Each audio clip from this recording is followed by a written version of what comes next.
শিলচর থেকে সম্প্রচারিত আজকের সকালের গুরুত্বপূর্ণ বিশেষ খবরগুলি হলো কেন্দ্রীয় সরকার, আসাম সরকার ও আলফার মধ্যে স্বাক্ষরিত ত্রিপাক্ষিক চুক্তি রাজ্যের শান্তি ও উন্নয়নের নতুন অধ্যায়ের সূচনা করবে বলে রাজ্যপাল গুলাবচাঁদ কাঠিয়ার মন্তব্য।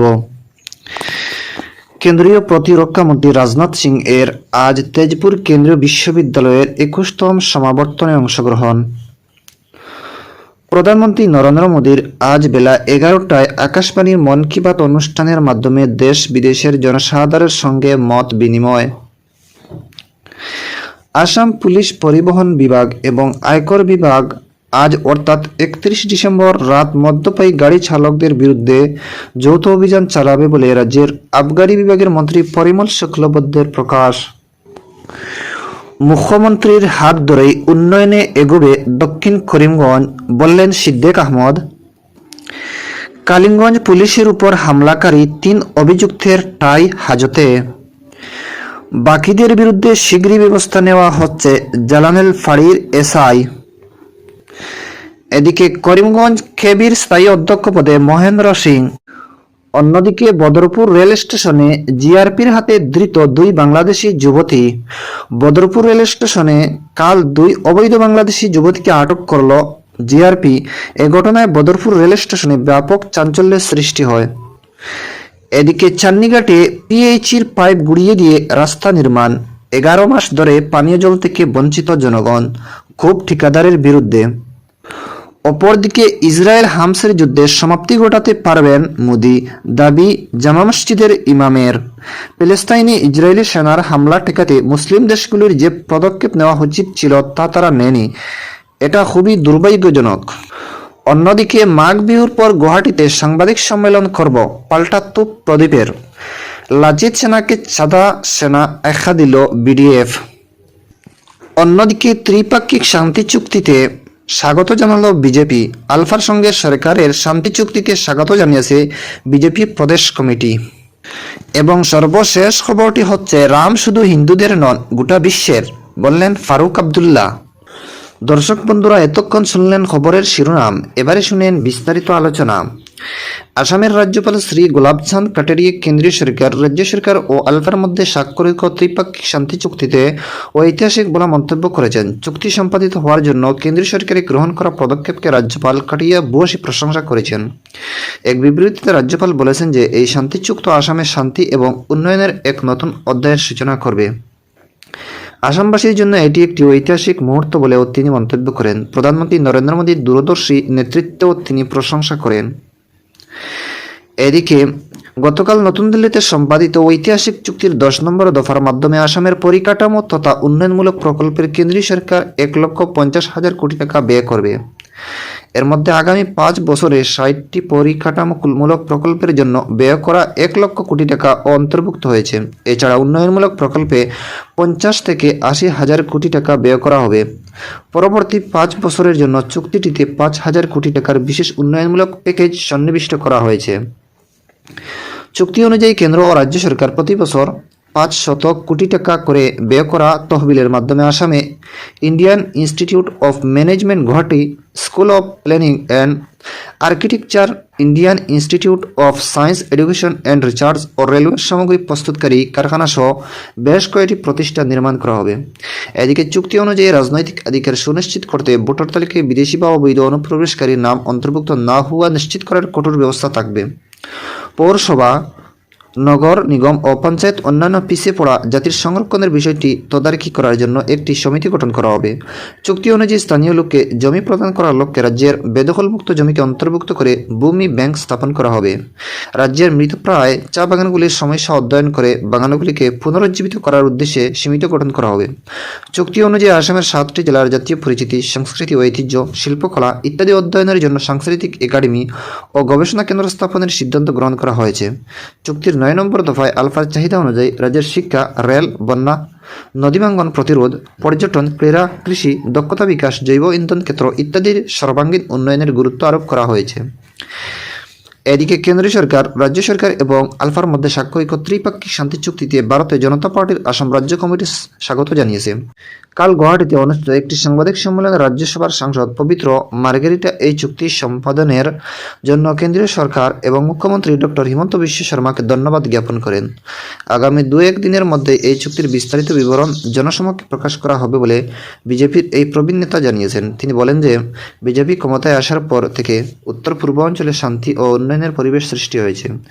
এদিকে কেন্দ্রীয় প্রতিরক্ষা মন্ত্রী রাজনাথ সিং আজ তেজপুর কেন্দ্রীয় বিশ্ববিদ্যালয়ের 21তম সমাবর্তনে অংশগ্রহণ করবেন। শ্রী সিং বিশ্ববিদ্যালয়ের সফল ছাত্রছাত্রীদের ডিগ্রি ও ডিপ্লোমা প্রদান করবেন। 783 জনকে স্নাতকোত্তর ডিগ্রি, 488 জনকে স্নাতক ডিগ্রি, 5 জনকে স্নাতকোত্তর ডিপ্লোমা এবং 100 জনের অধিক ছাত্রছাত্রীদের এই সমাবর্তন অনুষ্ঠানে পিএইচডি ডিগ্রি প্রদান করা হবে। এছাড়াও দূরসংযোগ এবং অনলাইন শিক্ষার অধীনে 23 জন প্রার্থীকে স্নাতকোত্তর ও ডিপ্লোমা প্রদান করা হবে বলে বিশ্ববিদ্যালয়ের সূত্রে জানানো হয়েছে। এদিকে কেন্দ্র সরকার 2024 সালের জানুয়ারি মাস থেকে মার্চ মাস এই 3 মাসের জন্য 2টি ক্ষুদ্র সঞ্চয় প্রকল্পের সুদের হার 20 পয়েন্ট বৃদ্ধি করেছে। কেন্দ্রীয় অর্থ মন্ত্রণালয়ের অধিসূচনা অনুসারে সুকন্যা সমৃদ্ধি অ্যাকাউন্ট প্রকল্পের সুদের হার 8% থেকে 8.2% পর্যন্ত বৃদ্ধি করা হয়েছে। এছাড়াও 3 বছরের সঞ্চয়ের সুদের হার 7% থেকে 7.1% পর্যন্ত বৃদ্ধি হয়েছে। এদিকে টাটা ইলেকট্রিসিটি আসাম দক্ষতা বিকাশ অভিযানের সহায়তায় আসামের 8টি জেলায় আগামী 3 থেকে 8 জানুয়ারি পর্যন্ত নিযুক্তি পরীক্ষা অনুষ্ঠিত করবে বলে রাজ্যের নিয়োগ বিভাগের মন্ত্রী জয়ন্ত মাল্লা বড়ুয়া জানিয়েছেন।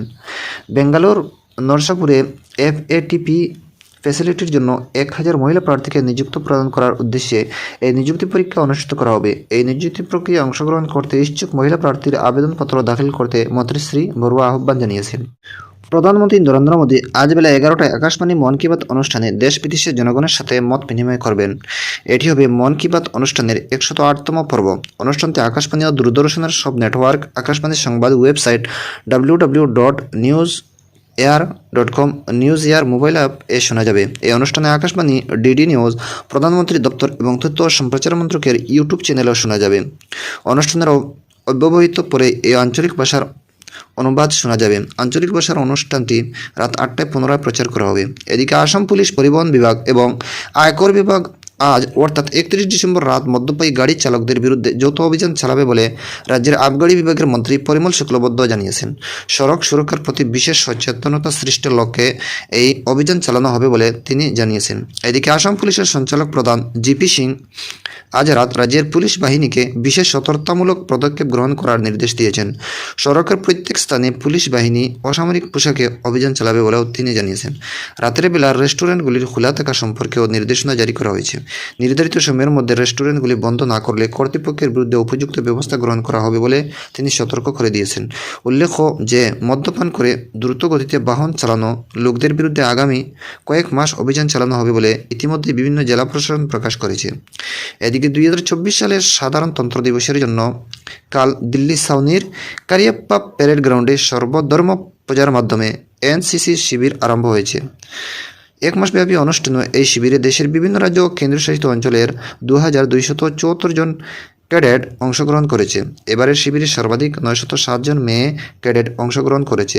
জম্মু কাশ্মীর ও লাদাখের 122 জন ক্যাডেট ও উত্তর পূর্বাঞ্চলে 171 জন ক্যাডেটের অংশগ্রহণের এবারের বৈচিত্র্যপূর্ণ শিবির ক্ষুদ্র ভারত হিসেবে পরিগণিত হয়েছে। প্রতিরক্ষা মন্ত্রণালয় এক বিজ্ঞপ্তিতে জানানো হয়েছে যে যুব বিনিময় কার্যসূচির অংশ হিসেবে এই শিবিরে 25টি বন্ধুত্বপূর্ণ দেশ আর্জেন্টিনা, ভুটান, ব্রাজিল, চেক গণরাজ্য, কাজাখস্তান, কেনিয়া, মালয়েশিয়া ইত্যাদি রাষ্ট্রগুলির ক্যাডেটিয়া অংশগ্রহণ করেছে।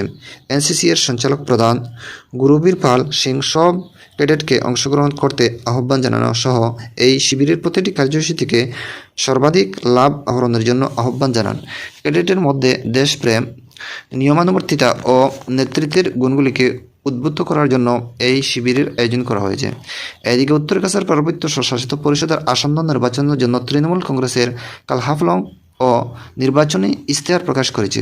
এ উপলক্ষে হাফলংয়ের মৌলই তৃণমূল কংগ্রেসের রাজ্য সভাপতি রিপুন বরা ও জেলার দলীয় ভারপ্রাপ্ত বৃত্তি চ্যাটার্জি সহ অন্যান্যরা উপস্থিত ছিলেন। ঘোষণা করা ইশতেহারে জলের সমস্যা, শিক্ষা ইত্যাদি গুরুত্ব আরোপ করা হয়েছে। উল্লেখ্য, উত্তর কাছাড় পার্বত্য স্বশাসিত পরিষদের নির্বাচন আগামী 8ই জানুয়ারি অনুষ্ঠিত হবে। তৃণমূল কংগ্রেস পরিষদের 28টি আসনের মধ্যে 11টি আসনে প্রার্থীরা মনোনয়নপত্র দাখিল করেছে। এদিকে বিকশিত ভারত সংকল্প যাত্রা উদযাপন উপলক্ষে কাল করিমগঞ্জ জেলার রামকৃষ্ণনগর উন্নয়ন খণ্ডের গামারিয়া গ্রাম পঞ্চায়েত এবং হরিনগর গ্রাম পঞ্চায়েতের অধীনে কলাক্ষেত্র কমিউনিটি হলে একটি সভা অনুষ্ঠিত হয়।